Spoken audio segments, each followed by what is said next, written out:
সারা দেশে কমলেও রাজধানীতে ডেঙ্গু রোগী ভর্তির প্রবণতা কমেনি। টানা বৃষ্টি হওয়ায় গেল সপ্তাহে সারা দেশে ডেঙ্গু রোগী ভর্তির সংখ্যা কিছুটা কম ছিল। রাজধানীর ডিএনসিসি হাসপাতাল কর্তৃপক্ষ বলছে, ডেঙ্গুর চেয়ে সাধারণ জ্বরের রোগী বেশি। সেখানে বহির্বিভাগের সাধারণ ঠান্ডা কাশি নিয়ে চিকিৎসা নিচ্ছেন প্রায় ৮০% রোগী, ১৫% রোগী ডেঙ্গুর।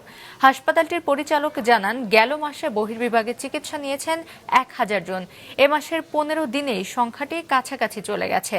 একই সঙ্গে চিকুনগুনিয়া, ডেঙ্গু ও সাধারণ জ্বরের রোগী থাকায় চাপ আরও বাড়ছে।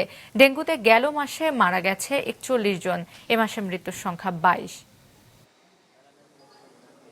গত বছরে যদি স্ট্যাটিস্টিক্স পর্যালোচনা করি তাহলে দেখা গিয়েছে যে সেপ্টেম্বরে কিন্তু আগস্টের চেয়েও 4 গুণ বেশি আমাদের অ্যাডমিটেড পেশেন্ট ছিল, অ্যাজ ওয়েল এজ আউটডোর পেশেন্টও ছিল।